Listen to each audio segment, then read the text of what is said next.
Hello,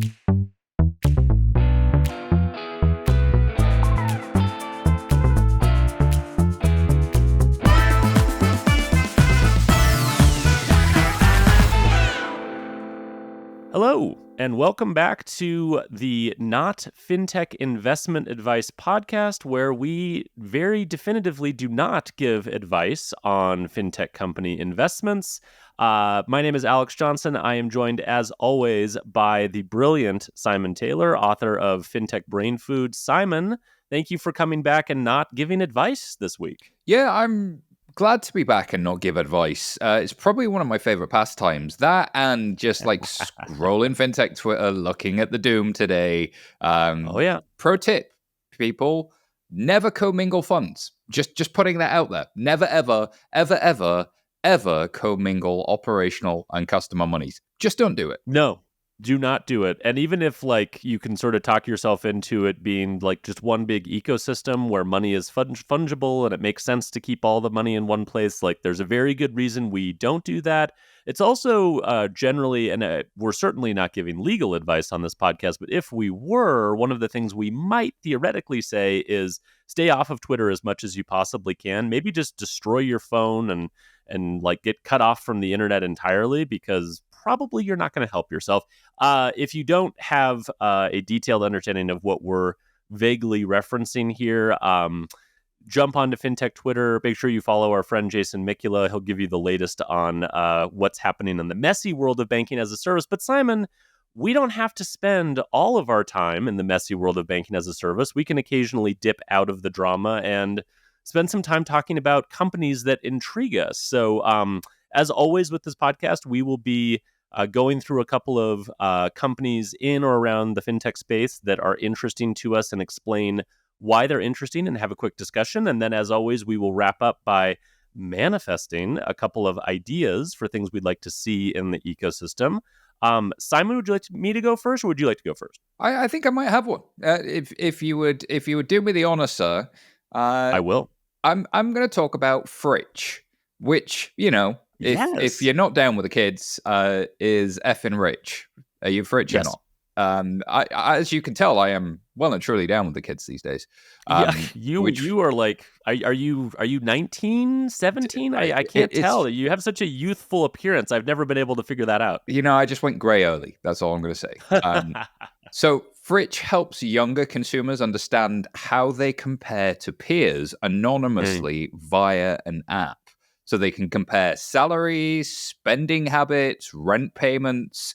And then, I love this little piece, it asks users to submit their most uncomfortable questions anonymously, and they'll win $100 if it's chosen. So this is kind of interesting. It's like wealth benchmarking for the under 25s. It's a great twist on financial education. We know from studies that consumers don't want to be financially educated at all. But this is leaning into that, like, questions everyone would never ask in public, but they're doing it on their own terms. It's using data, and all of the data is user submitted and permissioned.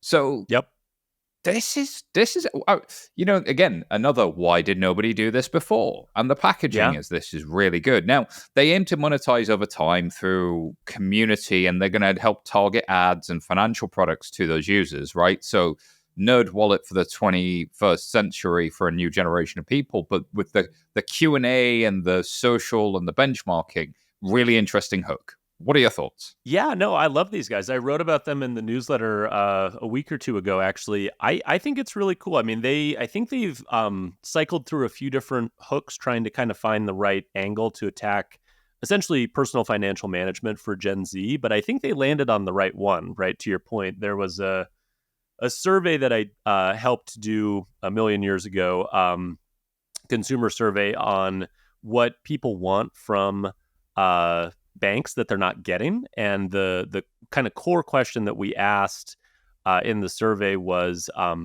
what's critical to the future of your financial success? And we asked it in an open-ended way where we didn't give them like a drop-down list of like, I want a better checking account, or I want, better rewards or whatever. Like, we didn't like give them the standard bank answers. we just let them riff on what that question meant to them. And the goal was to get them to talk about things that sort of sit outside of what banks and fintech companies solve for today, to think more broadly. And interestingly, one of the most popular answers across ages, by the way, not just Gen Z, but across ages, was I need help developing a healthier relationship between money and happiness. And Huh.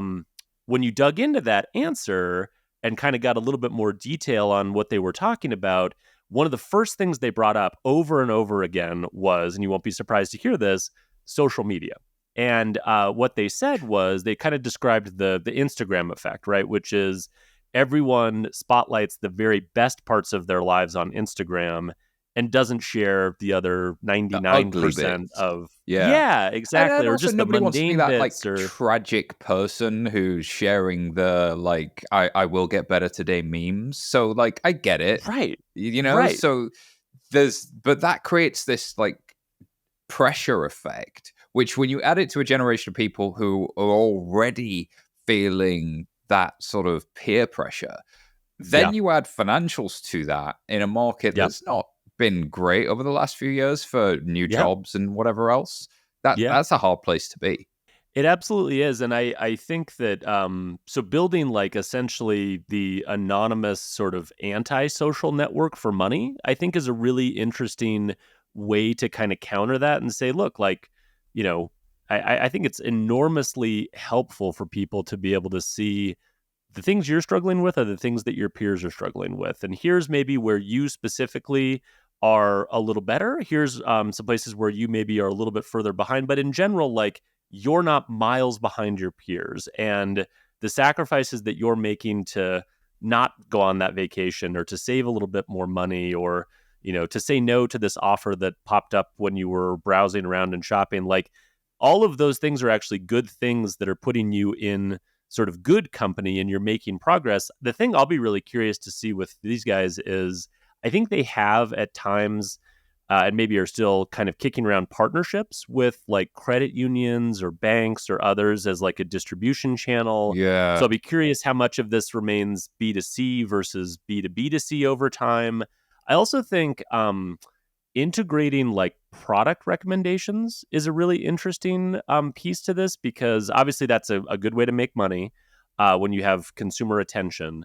But as we've seen with, I think, like NerdWallet and Credit Karma and others, that lead aggregation model can kind of pull you off course from a mission perspective if Yep. you're not careful. And so I wonder if there's even a way to have like um, user generated product recommendations, where it's like the community is the one making the Huh. recommendations.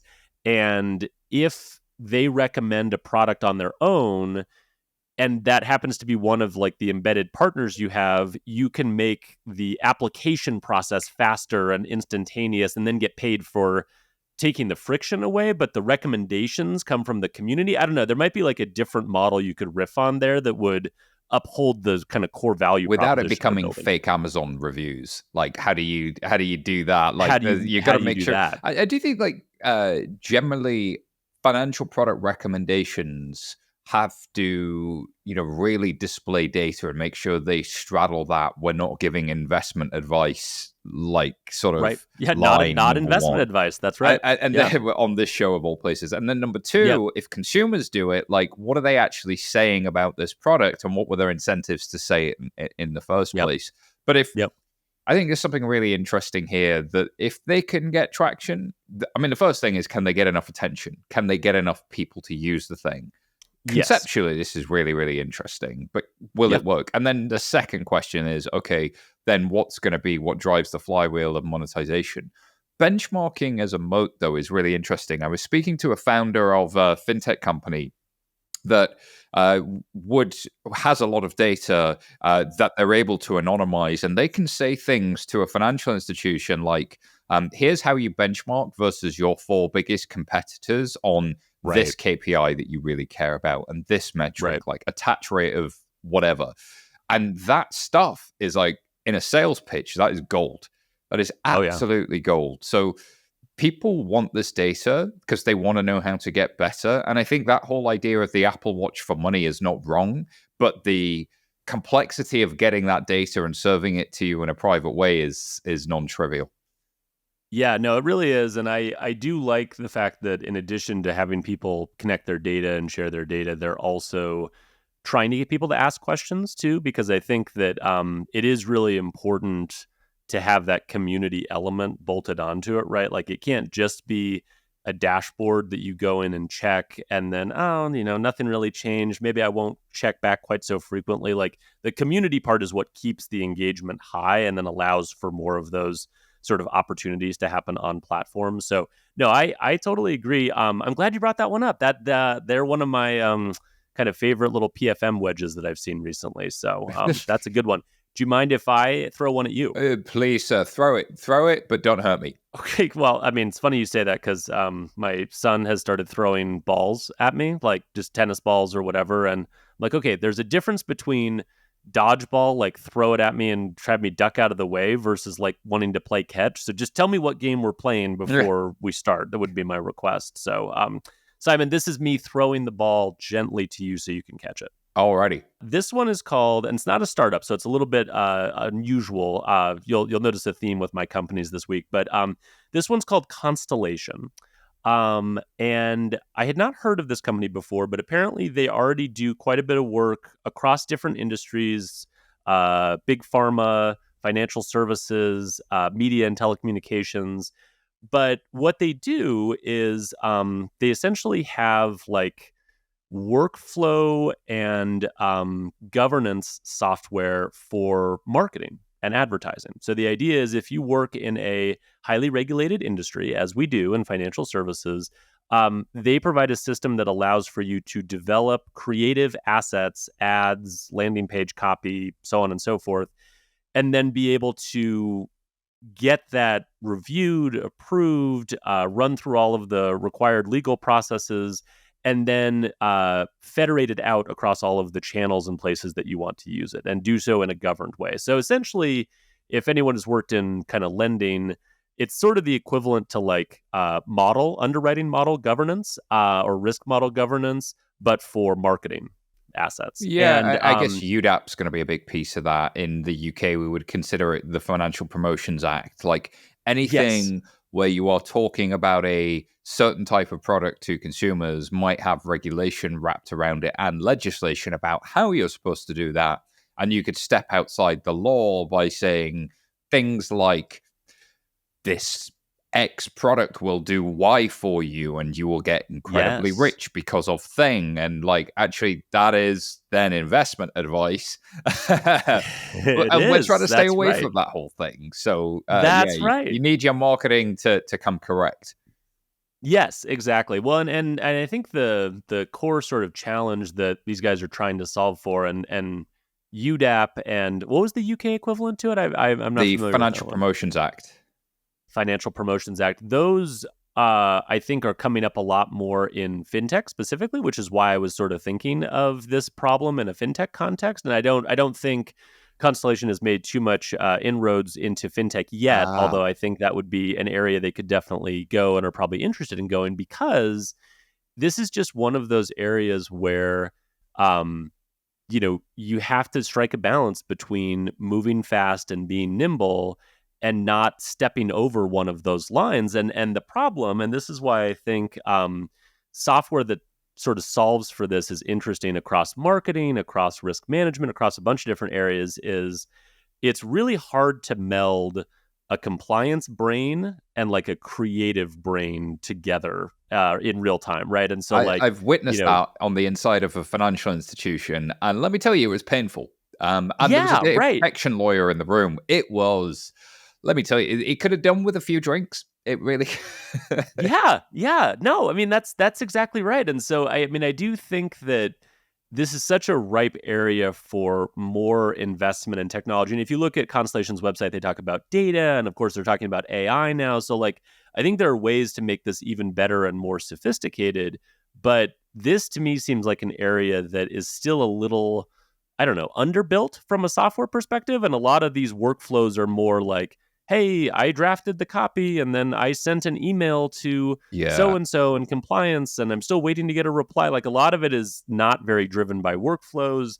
It doesn't have a lot of automated monitoring built into it. And to put it in a fintech context, and I'm trying not to wade too deeply into banking as a service in this episode, but if you add additional stakeholders outside of your walls or outside of your institution, this whole process just becomes that much more complex. So anyway, I thought they were sort of an interesting example. No, I completely get it. So large financial institutions have software called GRC, or Group Risk and Compliance Software, which Yep. is like Yep. the software that all of the other spreadsheets report up into, and they're supposed to govern all the governance software. It's Right. crazy how much Yeah. work goes into governance in a large financial institution. Smaller Yep. ones would have usually a committee and a big old spreadsheet. And fintech would have various things that they've invented, depending on when they were born and how mature they are. But to your point, we've had some failures in that space. Yes. And it's made harder by the fact that the alphabet zoo, the alphabet soup of the alphabet zoo, God, that would be fun. Well, I mean, that's probably a kid's book. Yeah, right there. Yeah, for sure. I want to go there. I Yeah. feel like the letter K would be some kind of monkey. Anyway, the alphabet soup of regulators, if I can get my Yes. metaphors right, FDIC disclosures, UDAP, and SEC trying to do investor protection. Whose jurisdiction is it, and whose rules am I breaking? And that's just at the federal level. What happens I was going to now say states. Yeah. Every at single the one has their own state rules. level? Yeah. There's tripwires everywhere, but they're all invisible, and they're in 4 dimensions. It's a difficult challenge for somebody. Yep. There was a company called Tennis Finance that used generative AI for UDAP compliance, but what they did over I the know top them of it too. was offer a fractional CCO. And I think that's an interesting model for early stage companies. Later stage, you are seeing people be data driven with a lot of this stuff, and you're Yep. seeing like the PDFs being inhaled by AI, and recommendations and co-pilots start to emerge. So perhaps Constellation comes at it the other way and sort of says, hey, we've been doing this for a while, we're pretty big, we've done it in some areas, don't go try and implement this in HubSpot or with an Asana process or whatever it is that you're trying to do to try and get it done that you've hacked together internally. It was interesting speaking to Ahmad, the CEO of Mercury, recently, and they were saying they built all of their internal risk and governance and ops dashboards themselves because they didn't like any of what was in the market. But actually, that becomes really, really key to being able to continue to operate as a function and see all your data in one place. So, my question would be, would a Constellation really be able to sell into fintech? Because the big ones have built themselves and the small ones might have a more interesting AI shiny thing to buy from. So I wonder about your thoughts there. Yeah, no, I think that's a really good point. I mean, I think the challenge with fintech is always, to your point, the big ones got big because they figured out how to do it internally. The small ones don't really have the budget and do have a little bit of a like chase the shiny AI, work with other startups kind of bug to them. So I think that's definitely true. I wonder if in a fintech context, the go-to-market is more through the bank partners and then kind of getting forced by the bank partners to be used for fintech companies. That might be more of the distribution strategy. You see that in other compliance products that are kind of going after fintech companies, as they start with the banks and then kind of work their way to the fintech companies. And I think everything that's been happening in banking as a service, just as one area, would suggest that you really probably want the banks to be more actively involved in like picking vendors, and they're going to flex their muscles a little bit more there. So maybe that's more the go-to-market side of it. But it's a really good point. And I also think the challenge with this stuff is, just to use like a kind of the bank to fintech example, in a bank context, I think it's seen as like it's better to have compliant marketing than it is to have marketing that drives the absolute best results. And I'm not like, insulting bank marketers here. I know they do their best, but the organizational priority is like, don't get us in trouble. And so, for example, if you have a marketing asset that someone in a different part of the company has built that's compliant, you might build software that allows other parts of the company to use that marketing because it's compliant, it's fast, you don't have to build the wheel. But for fintech companies, I think they view it as every at bat from a marketing perspective is my chance to like knock it out of the park and to write the perfect headline or come up with the perfect image or something that will drive incrementally better results. But They're they're much thinking more about focused on, growth, right? So yeah, it's like they're growth. not Yeah. thinking about downside protection. Whereas a bank, this is No. why you see bank adverts that are like, "We have an app, and you could do banking Right. anywhere now. You can do it anywhere. You know, you're on the go. You can do banking there now. You can log in, and you Did can you do see that banking." TikTok It's like, video? yeah, That was amazing. Yeah, yeah. wow! I've only had that for Yeah. a decade and a half. That's Yeah. amazing. Yeah. I know. Yeah. So no, I mean it is very different, and I think that that kind of cultural challenge will be one that they'll need to overcome. Simon, please give me your second company. All right, I'm going to try and say this because it's a difficult word to say. I think it's called daloopa. Dalupla. Daloopa. So, Okay. stupid name aside, this is the equity analyst's AI analyst. So, Oh. the use case here is, let's say you've got a spreadsheet model for an industry as an equity analyst. And in that spreadsheet model, you every earnings season have to plug in the latest earnings from a Yeah. PDF into your spreadsheet model to try and Yeah. figure out, how did Adyen move against Yeah. Worldline, and how did Yeah.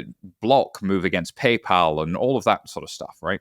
Yeah. So this very simply plugs actual numbers into your existing Excel model, and it helps flag and identify new guidance. Are we saying guidance is up? Or are we saying guidance is down? And they can model an entire industry and update it with actuals in more or less real time as soon as they're released. So, a couple of things stood out about this. Number one, everywhere I look, I see something in financial markets crossed with AI because there's so many PDFs and so much market data everywhere I look. And the other thing is, what I liked about this was it's giving a spreadsheet superpowers, just like how everybody has their own weird spreadsheet that does that idiosyncratic thing that idiosyncratic way. I think Yeah. everybody has their own AI prompt. Well, this is kind of nice. It's just dropping into the spreadsheet. So now instead of having 50 tabs open and copying and pasting from PDFs, that schlep work is gone. But this, the obvious question is, all right, well, it's generative AI doing this. Do I know the real actuals are coming through? And one of the things daloopa is working on is this is like quite a niche use case.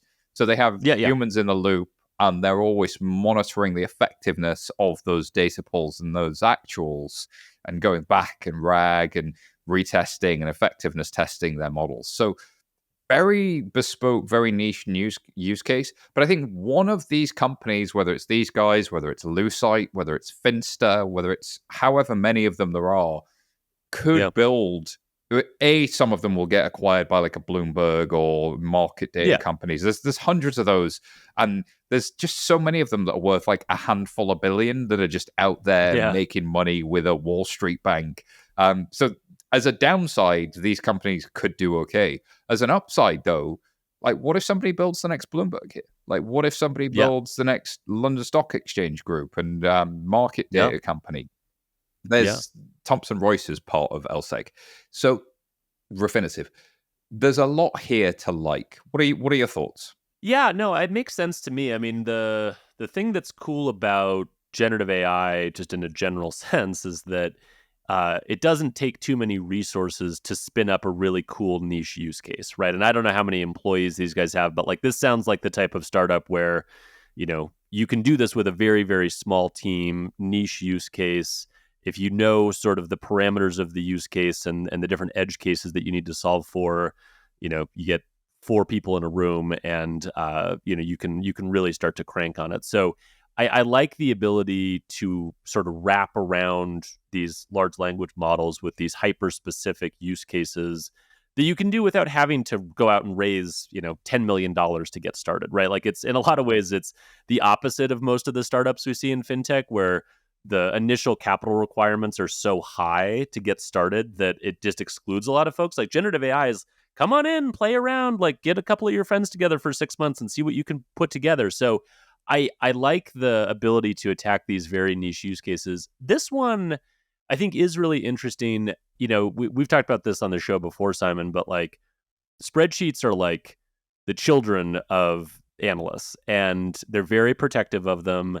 They believe theirs is like special and unique and amazing. And so obviously you don't want to screw around with the spreadsheets at all. But if you can empower the spreadsheets, if you can make it easier to update the spreadsheets, if you can make parenting the child easier and more automated, then Yeah. that's probably a good thing. I think the question I would have would be, to your point about can they become the next Bloomberg or someone in this space sort of get to that next level, what is the value add on top of being able to remove a lot of that work? And this is something I think about with generative AI just generally is, okay, it can solve for a hyper specific, usually very manual process that's just annoying. Great.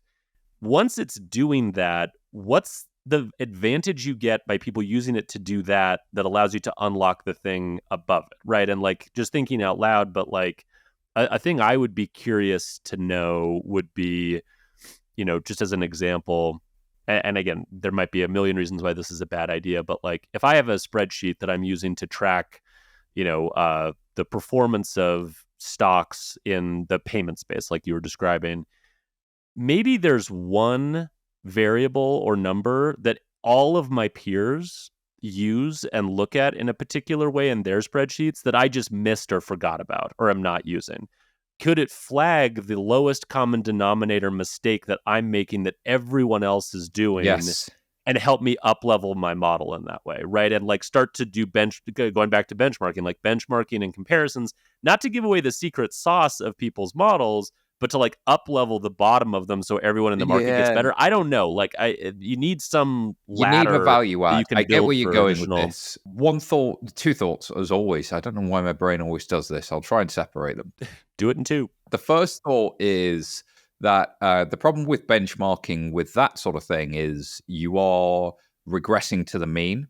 So, as an Right. analyst, by saying, well, everybody else is doing this, then actually I've given away my alpha. I don't always Right. want to follow consensus in the market. Right. The whole Right. point as an analyst is that the data is helping me form an opinion that's elsewhere. So, Yep. but to underneath that though, knowing that I'm away from that and that I am being contrarian is still probably a useful data.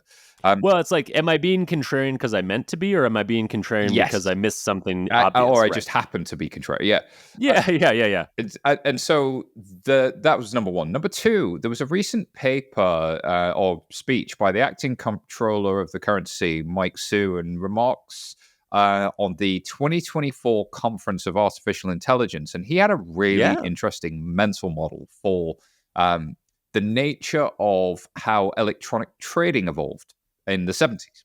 So the first thing electronic trading did was generate inputs. So computers would provide information for human traders to consider. Sounds Yep. familiar. Inputs is step number one. Yep. Step number two was co-pilots, where computers support and enable traders to do more and faster.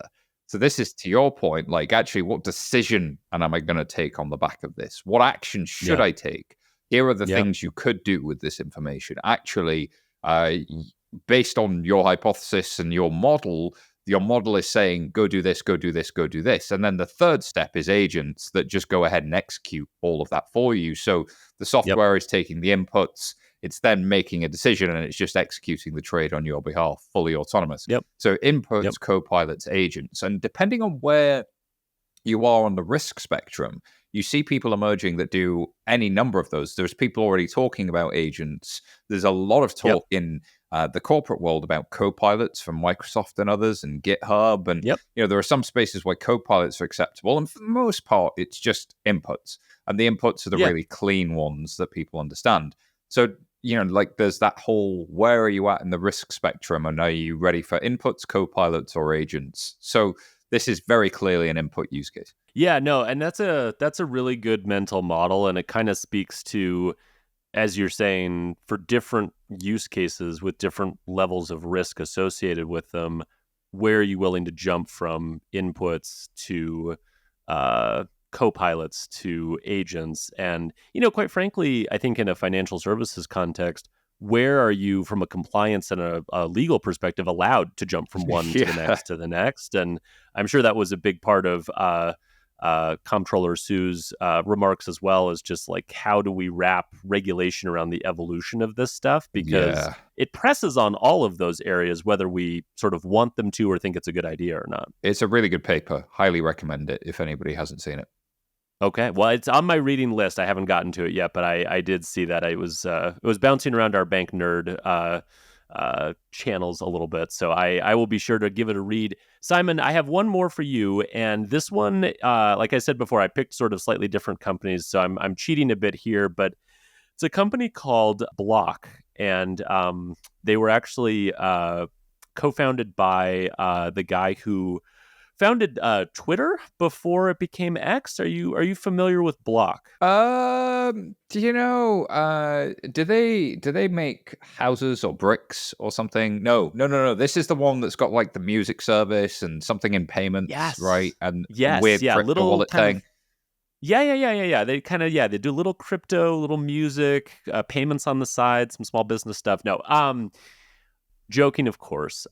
We love Block, but the reason I wanted to talk about them, and Simon, I selfishly want to get your thoughts on this, is that in recent earnings calls and investor conferences, Jack Dorsey, who of course we were referencing before, made several comments, I think very directly aimed at addressing concerns from investors that the company is very focused on finally fully bringing together the Square ecosystem and the Cash App ecosystem and merging those two together. And this is interesting to me for a very specific reason, which is that if you go back into the history of Square and some of the things they tried to do prior to Cash App, they actually have tried to bring consumers and merchants together through their products before. There was a product a million years ago called Card Case that enabled in-person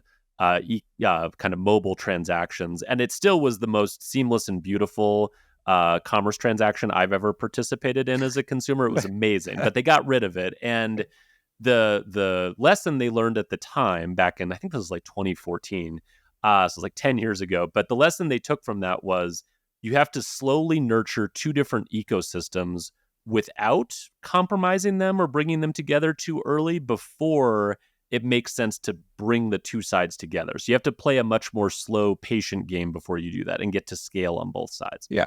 So that was the philosophy. However, then there was a report from The Information that came out sometime last year, and it was reporting on tensions and challenges that exist at Block between the Square and Cash App product teams, and basically sort of illustrating why it's been much harder to bring those two teams together, which is interesting because I think the cost of them playing this slow, long game was that the Cash App and Square teams got pretty used to kind of doing things their own way Yep. and kind of building for their own audiences. And so now, culturally, it seems at Block, the challenge is, okay, we know you guys were kind of playing your own separate games, but now the end game is here and we have to combine these things together. I have thoughts on kind of what that should look like or could look like. But Simon, I just wanted to get your take on, like, it seems now's the time where they're bringing these things together. What are you looking for as you sort of think in your off hours about Block? So the thing that's going through my head is issuers are from Venus and acquirers are from Mars. They are so different as Yep. cultures. They're so different Yes. as a set of regulators, right? And I know, look, Yep. Cash App is an issuer to some extent, but really it's a Yeah. wallet, right? Yep. So they're different. But I get that the incentives feel different. And to get anything to scale, you have to focus on that thing and execute on that thing autonomously for a decade and Yep. then figure Yeah. out what you do with it later. Like, it's very, very Yep. hard to execute a grand plan from day one. You have to do Yep. something well that gives you permission to do the next thing well. And Yep. you get tech debt, you get cultural debt. It's really interesting to see scale fintech companies with tech and cultural debt. That's observation number one. But coming the other way, wallets are inevitable. Yes. Apple is in a really interesting spot as a wallet. So data from payments.com was saying that of the 12% of consumers who default to using Apple Wallet, half of those of the 12% of consumers who default to using a wallet for every transaction, no card, nothing, they default to it for every single transaction as much as possible.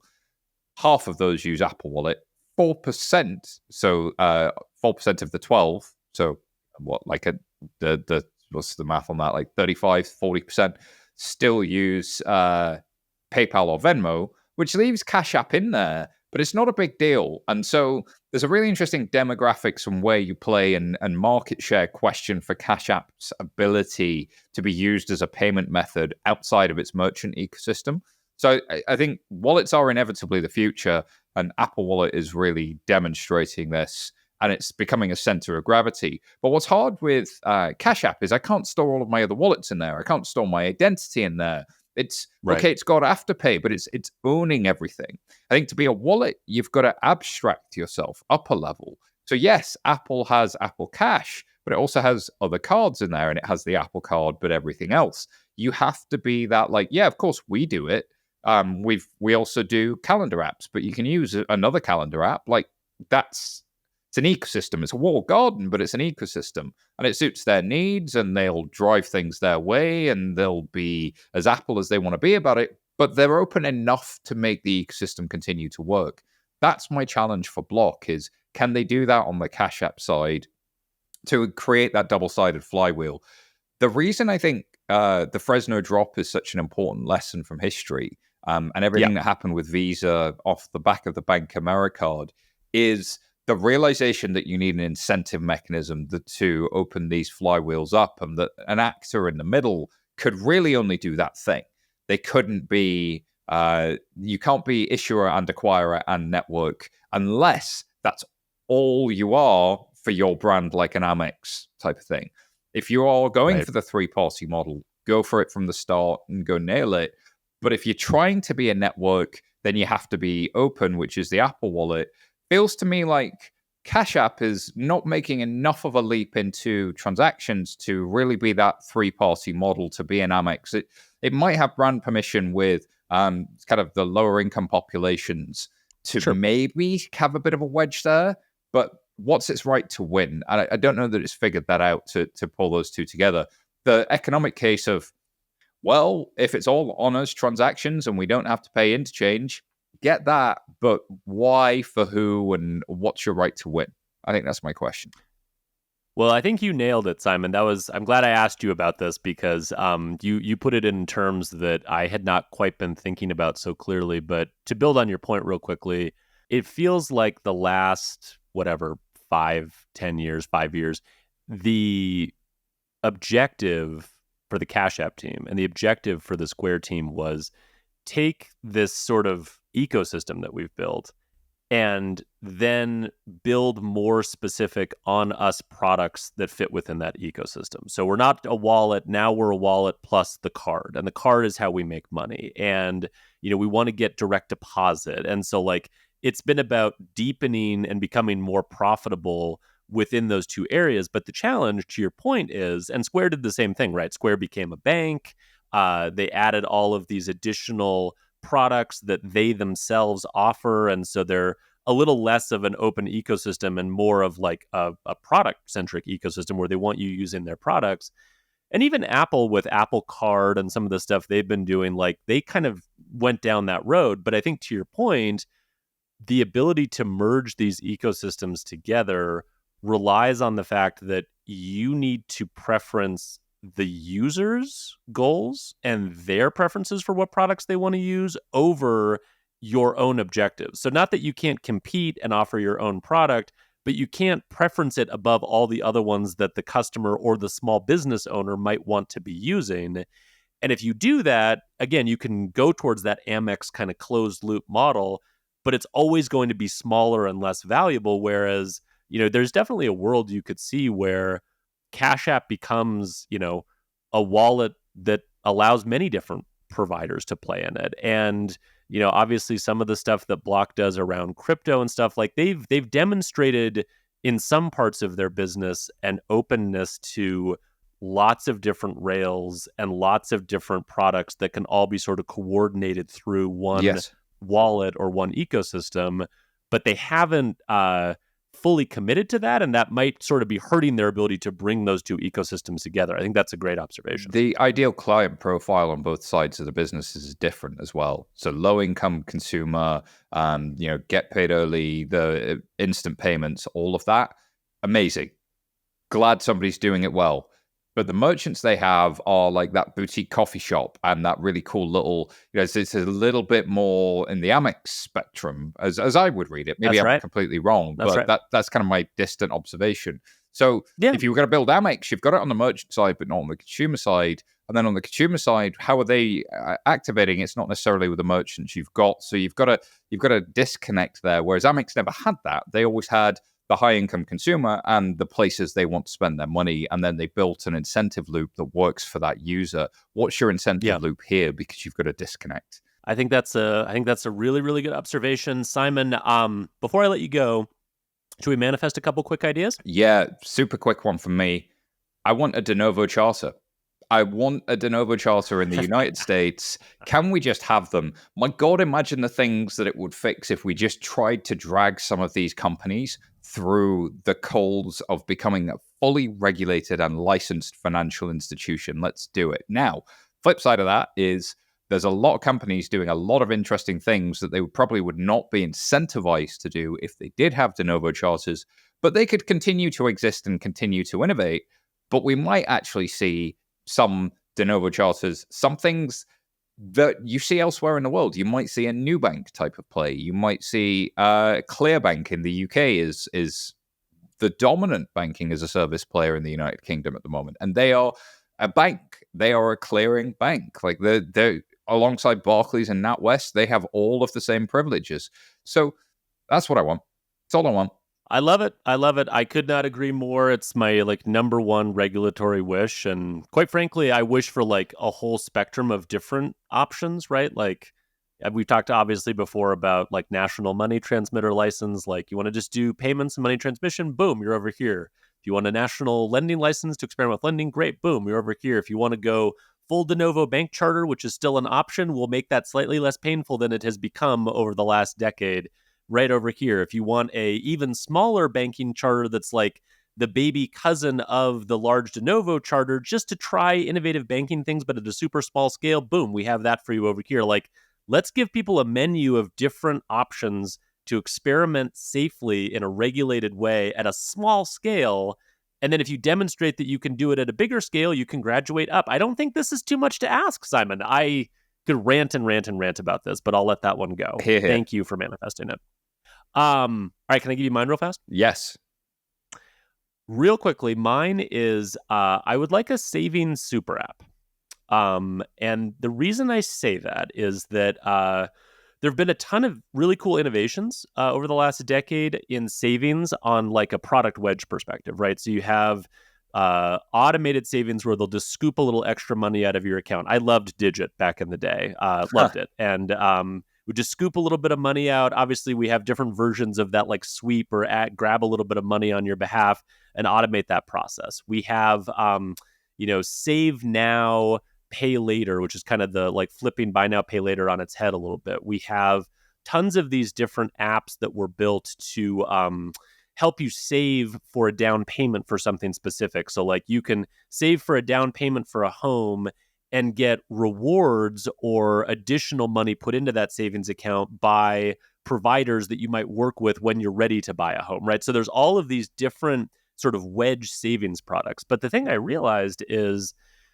savings is a holistic user journey and behavior, right? And so I think one of the challenges that consumers have with savings is they think of savings as one large activity that they should be doing or a journey that they should be on, not all of these independent apps that they want to have on their phone. So I would like someone to aggregate together all of these great savings ideas and basically build a savings super app that helps me save money, that optimizes the savings I'm doing. So it'll maybe move some money between different accounts. It doesn't even need to be the one paying me yield. It's just putting a little bit of money over in this savings account. It's putting some over here. Oh, they found a really cool CD that I'm okay locking up a portion of my savings in for the next 12 months to get me this rate, but like optimizes my savings.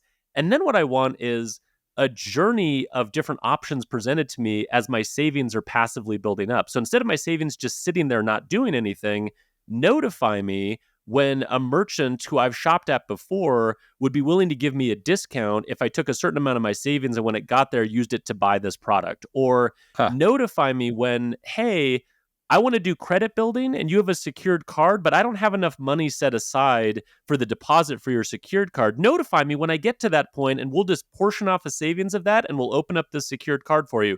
Notify me when it's time to start thinking about chunking off a part of my savings to go into a down payment, which you're willing to help further add to because you're going to get the loan on the back end of that. Like savings should be a journey that is fully aggregated together. So a savings super app, Simon, is what I want. Do you know, Reddit has the waterfall of how you should save. It's Yes. entirely known and understood what your savings Yes. portfolio should look like, but it's disaggregated across a million different apps. So re-aggregate it for me, people.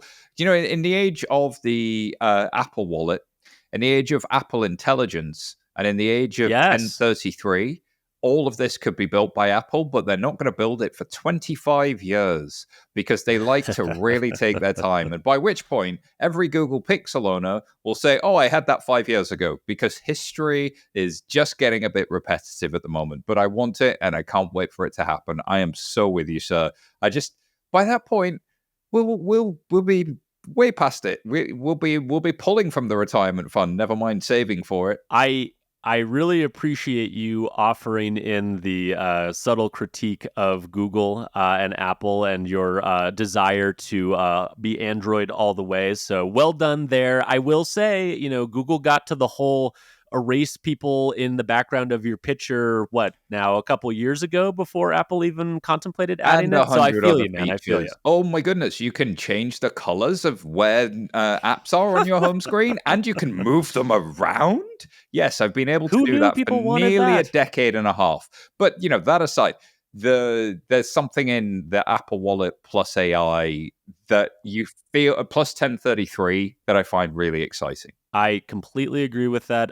Simon, as always, a delight to speak with you, sir. I feel smarter and more sophisticated walking away from this conversation. So I appreciate you, and let's do this again soon. I would love to be back just so that I can receive compliments like that. You're a star, sir. I appreciate you. All right. Thank you, sir.